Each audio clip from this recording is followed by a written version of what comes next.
Layarnya beda ya. Oke, jadi topiknya ini ya, tentang keseimbangan gaya dan momen, kemudian tentang gaya luar, gaya dalam, gaya lintang, dan atau gaya geser gitu ya. Jadi kita belajar ini ya, mekanika basic, tapi ini ada beberapa yang nanti kita coba pelajari cara menghitungnya ya.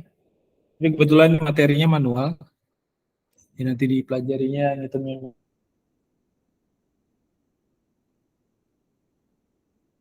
Jadi ini ya, tentang ini ya, bagaimana sih, apa aja gaya gitu ya, kalau dari bangunan tuh apa aja gaya-gaya yang bisa dikenalin dan bisa di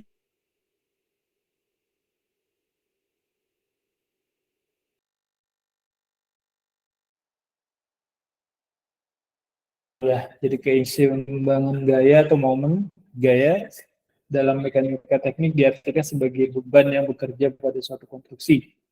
Jadi bangunan seperti ini eh, kalau dia dibangun 10 lantai tentu beda ya. Jadi ada gaya-gayanya berbeda, terus beban mati, beban hidupnya segala macam pasti berbeda. Jadi perhitungan rumah satu lantai sama dua lantai pasti berbeda juga. Nah itu intinya kita mengenali kalau kita mendesain rumah satu lantai pasti berbeda ya dengan dua lantai, tipikal lantai selanjutnya itu pasti berbeda gitu ya. Jadi lantai dasarnya itu pasti menjadi beda. Nanti kalau di materinya Pak Martin kan ada perhitungan nggak di struktur Pak Martin? Apa penjelasan tentang belum ya? Cuman ini struktur apa, ini struktur apa gitu. Wah, kalau nggak ada nanti saya genjot di sini di materi. Iya. Iya, nanti saya tanya dulu ya di semester 4 ya. 3-4 kan ada struktur juga itu. Kalian disampaikan tentang ini juga apa enggak? Soalnya nanti kalau udah studio, nanti kan ada istilahnya untuk di studio itu cuma asistensi aja kalian, udah nggak bisa ini lagi. Jadi udah masuk studio itu dikasih tugas gambar gitu aja. Oke, jadi ini gaya merupakan besaran vektor ya, atau suatu besaran yang mempunyai nilai atau arah serta titik tangkap. Maksudnya apa ini? Kita lanjut ya. Jadi ini gaya ini kalau di bagi ada 3 ya, kalau di struktur bangunan ya. Jadi ada gaya yang terpusat, terus yang terbagi itu menentukan ini ya. Kalau kita tahu bangunan segini kan ada kolom, struktur, ada kolom, ada balok gitu ya, terus ada fondasi segala macam. Nah itu bagaimana membagi suatu beban atau gaya ini, bagaimana biar tidak terpusat dalam satu titik. Nah, jadi nanti kita bisa tahu kalau gaya pusat itu dia seperti apa gitu ya. Dia untuk konstruksi seperti apa gitu ya. Atau satu titik gitu ya, satu maksudnya satu titik. Kalau yang terbagi itu seperti apa? Ini biasanya kita banyak di sini ya, di gaya yang terbagi karena bangunan ini luas gitu ya, luas besar. Jadi dia momen atau gaya yang dimiliki sama bangunan itu harus dibagi ya. Jadi titik sebelah sana sama sebelah sana itu harus sama. Yang membedakan cuman nanti landasan, karena udah dapat mekanika tanah, jadi makanya dia dapat titik di permukaan tanahnya aja yang berbeda, ada yang keras, ada yang lembek. Nah itu yang panjang dari fondasinya yang membedakan dia baginya harus rata atau seperti apa. Kemudian ada gaya momen gitu ya. Momen itu di sini ada 2 istilahnya, jadi ada yang lentur dan puntir. Nanti kita pelajari. Ini adalah ada contoh nih ya.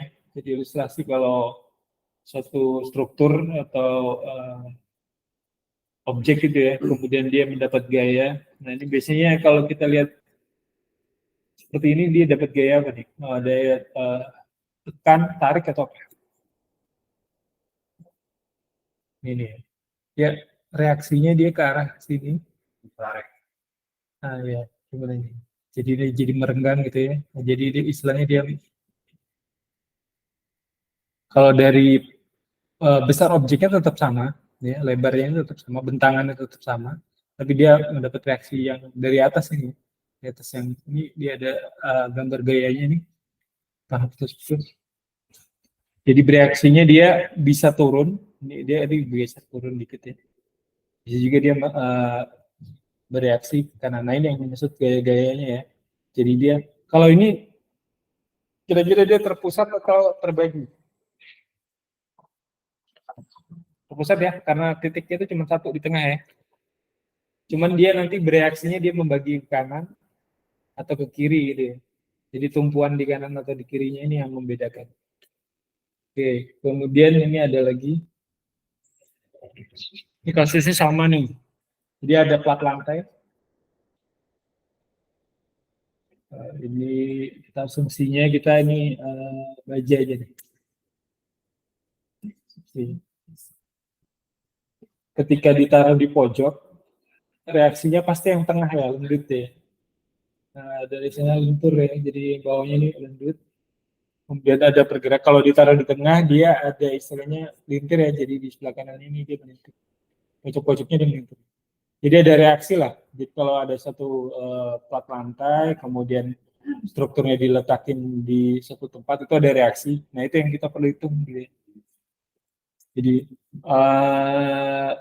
bagaimana ini bentangan 5 meter ya, 6 atau 7 ya, tanpa memerlukan kolom lagi satu di tengah. Tidak perlu nih kolom satu lagi nih untuk strukturnya. Jadi besar kolomnya harusnya seberapa? Nah itu yang intinya dari ini. Jadi menentukan besaran kolomnya ini berapa, bentangannya berapa, ini bentangan baloknya apa gitu ya. Terus di kolomnya ini berapa? Nah itu sebenarnya inti dari mekanika tekniknya. Itu nanti juga dipengaruhi juga kalau nanti dikasih gaya ya. Jadi udah dikasih bentangan gini, ini bentangan jadi gaya mati ini adanya cuma beban mati. Kalau dikasih 100 orang di atas lantai ini seperti apa reaksi dari gaya-gayanya? Dari gayanya ini membaginya seperti apa? Apakah dia tetap terpusat di satu ruangan ini padahal di ruangan lainnya kosong gitu ya. Terpusat di sini aja atau dia bisa bebannya dibagi rata ke lantai yang lainnya gitu ya. Jadinya dia tetap stabil strukturnya. Ini ada juga jadi gini ya, jadi peletakan kolom ini mempengaruhi ya, ini kan ada berbagai macam kolom. Jadi ini ada atap, struktur atap gitu ya. Struktur atap dengan bentuk kolom yang beda-beda gitu ya. Diletakin di sana, dia reaksinya seperti apa, letakin di kombinasi di sebelah sini seperti apa gitu. Ini merah-merah ini ada titik yang di ini ya, kolomnya dapat beban paling tinggi gitu ya. Tapi walaupun sekarang ini ya udah bisa disimulasikan ya, jadi kalian nggak perlu hitung semua. Tapi ini ya paling nggak kita punya basicnya sih. Sebenarnya ini bisa disimulasikan kita ketika saya kasih kolom di sini, dihitung titik mana gitu ya, merahnya sebelah mana. Berarti di sini paling beban paling terpusatnya ada di sini, jadi harus dipecah, dikasih 2 kolom misalnya gitu, di bentang sebelah sini, nanti di run lagi, diuji lagi dia sampai nilai hasilnya itu ambang batas dari SNI ya. Jadi biasanya 1,5, saya agak lupa. Jadi dia ada perbandingannya, jadi yang sampai batas keberapa satu kolom itu dapat mana dari beban yang udah disetting 1 sampai 1,5 gitu. Oke, ini awalnya dulu. Ada yang mau diskusi dulu?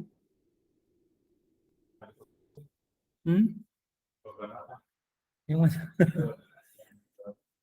Ini gerak-gerakinnya atau simulasinya? Kalau ngitungnya kita di sini rencananya mau saya nanti kan kalian ada mata kuliah digital ya, digital 1 nanti 2D-nya dari Buria AutoCAD ya, yang 3D-nya nanti dari saya mungkin kalau nggak dosen yang lain yang kasih. Kalau dari saya mungkin nanti software-nya kita pakai ArchiCAD. Kalau kan ada istilahnya Revit ya yang lebih inilah lebih besar. Tapi kalau Revit itu terlalu luas, jadi saya lebih prefernya pakai ArchiCAD yang memang software untuk arsitek gitu ya. Nanti kalau dari ArchiCAD kita bisa ekstrak itu nanti dia bisa dihitung, bisa dianalisis loh. Jadi kebutuhan material, volume segala macam itu kita bisa analisis. Jadi kita belajar 3D-nya tuh kayak BIM gitu ya. Jadi BIM. Jadi sipil itu sekarang kan sebenarnya udah nggak banyak yang menghitung ya. Jadi mungkin menghitung volume ya, tapi dia udah nggak menganalisis seperti ini kan udah banyak software gitu. Jadi orang lebih prefer software terus diadaptasiin sama SNI udah. Jadi sipil itu sebenarnya lebih banyak ke yang melakukan konstruksi di lapangan ya, jadi konstruksi di lapangan. Jadi karena dari arsitek itu udah bisa tentuin kolom-kolomnya berapa segala macam gitu ya di BIM.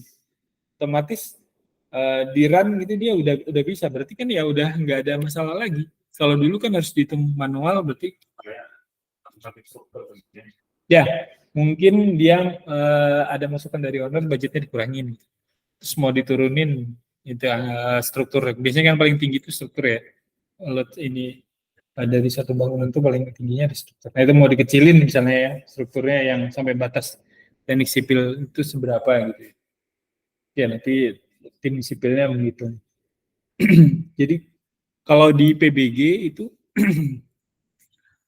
PBG tahu PBG yang ngurus IMB sekarang kan PBG untuk teman-teman yang belum tahu. Jadi ada istilahnya PBG di situ harus ada arsitek. Sekarang ya agak bersyukur sih kalian yang periode sekarang, maksudnya arsitek itu udah punya undang-undang arsitek tahun 2017 nomor 6. Jadi profesi konstruksi yang punya undang-undang itu cuma arsitek. Kalau sipil segala macam itu masuk dalam undang-undang ini kan PU kan segala macam. Kalau kita ada undang-undang sendiri yang diterbitkan periodenya Presiden Jokowi itu jadi background untuk profesi kita. Jadi bagaimana kita berpraktek, bagaimana kita ini, nah itu ada undang-undangnya. Jadi kalau ditanya arsitek ngapain gambar, baca deh tuh undang-undangnya arsitek udah ada, cuma profesi arsitek yang punya undang-undang gitu. Jadi kita udah punya